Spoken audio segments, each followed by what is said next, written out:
New segment alert, it's officially Muller time, where I get a minute to mind dump without interruption. Real quick, Preston, I saw an Oregon fan wearing a Gonzaga hat. I went up and asked him where he's from and what he's all about. He said he bought his Gonzaga hat yesterday. So I think Gonzaga's picked up a few Oregon fans for this game today.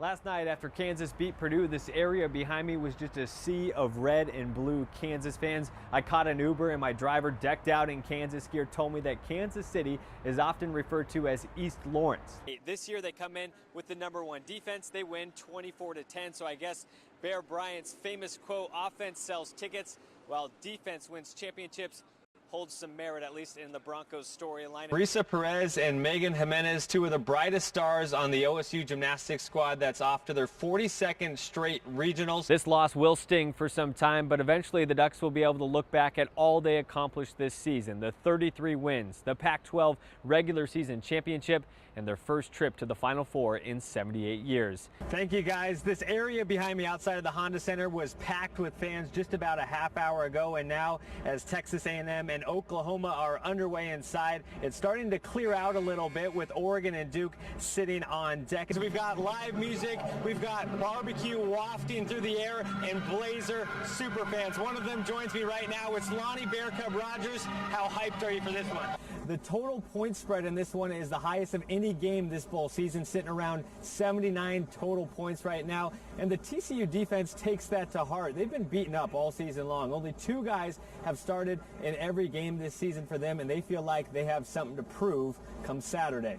Hey Preston, it's a wet and soggy day here on the campus of USC, but last night at UCLA, it was a dry spell that downed the Ducks. When these two face off on Saturday, it'll snap a string of 10 consecutive meetings of both teams being ranked in the top 25 when they face off. This year, neither are in the top 25. 30 years as the voice of the Ducks for football and basketball, and Jerry Allen called Saturday's win over Kansas the #1 Oregon moment in his book. Emotions ran high in that post-game locker room, but now the team is focused on the Final Four. So who's next? Western Michigan's PJ Fleck, Ohio State's Greg Schiano, maybe former offensive coordinator Scott Frost. It could be any of those, but fan favorite Chip Kelly says it's not going to be him. With an undersized quarterback so lively and quick, the Seahawks hope to playoff 2 seed is where they would stick. They've clinched the West, but need a win to keep their bye. Arizona came to town. Last time out, these teams tied. Speaking of UO softball, as I mentioned, dropping back-to-back series for the first time since 2012. Usually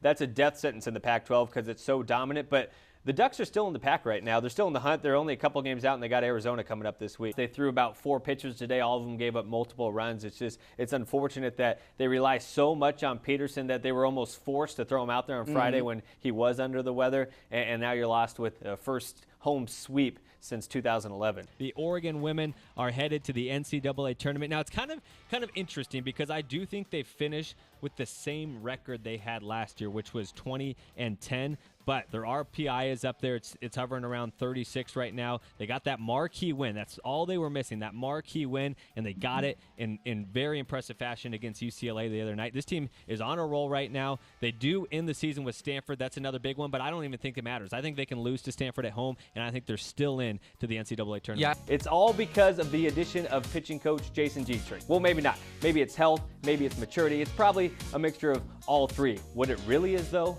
it's lucrative. With Dietrich seemingly correcting Peterson's command issues, he could find himself being drafted in the first round of the MLB draft come June. Peterson called Coach Dietrich a genius before the season even started. You know what they say, talent recognizes genius. That's Muller time. The Sprint Center now sits silent, but when Oregon and Kansas tipped off on Saturday, this place was packed, first row to last, with die-hard Jayhawk fans who were so loud it sounded like the game was being played at Allen Fieldhouse. But through the course of the night, as Jordan Bell blocked away 8 shots and Tyler Dorsey drained 6 three-pointers, the Kansas fans fell silent. And with about a minute to play, they were filing for the exit as Oregon was getting ready to storm the court in celebration of a trip to the Final Four. Because we some dogs. Everybody saying we can't come into Kansas City and beat Kansas. That's what we did. They're a great team, don't get me wrong, but don't count us out. We're going to thrive in this moment, but it's an amazing feeling to win in Kansas with all their fans. You know, guys over at CBS were saying, you know, we're nothing. We got no defense with Chris Boucher, and, you know, we proved that today that we were locking up one of the best offensive teams in the country. And, you know, we came out there on their home floor and we beat them. It's not a better feeling to come out in their hometown and just beat them. It's a dream come true, and you know I couldn't rate this. I really feel I'm gonna wake up tomorrow and it's all gonna be a dream. It's crazy. The dream isn't over yet. The Ducks are Midwest regional champs, but they need 2 more wins to become national champs. After the game, Tyler Dorsey said they worked hard for this and he's proud of the guys, but they're definitely not done. Next up, the Final Four next Saturday. In Kansas City with the Ducks, I'm Sky Muller. Let's go back to the studio.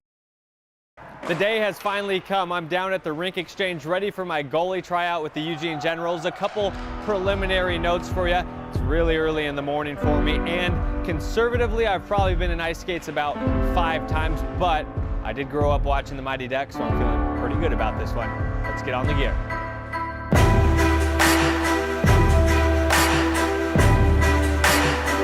My goal on the day is to be slightly better than an empty net. Oh yeah, I'd hate to take a puck off the toe. I played catcher in baseball. I don't know if it compares at all.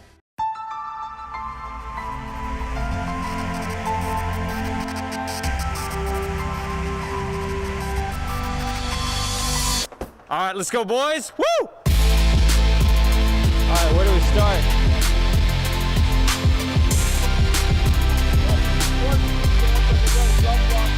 What's the trick?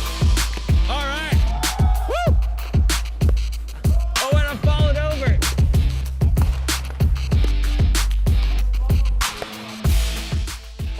So I think to shoot harder they can.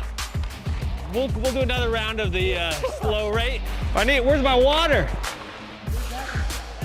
Snuck it past the glove. Oh boy. Woo! Oh, that was the splits.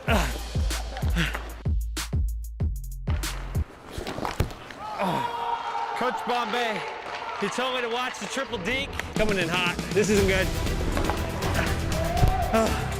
That was bad. That was ugly. Woo! Oh no! Turn out the lights. Woo! Did it go in?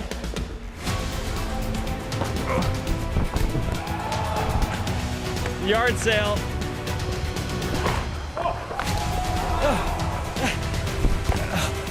Oh, what a helpless feeling.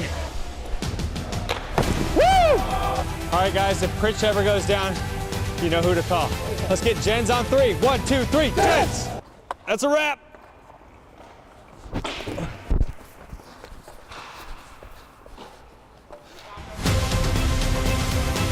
thank you. That was fun. You might get to start now, right? I think so. I think if we sabotage Pritch, I might get out there.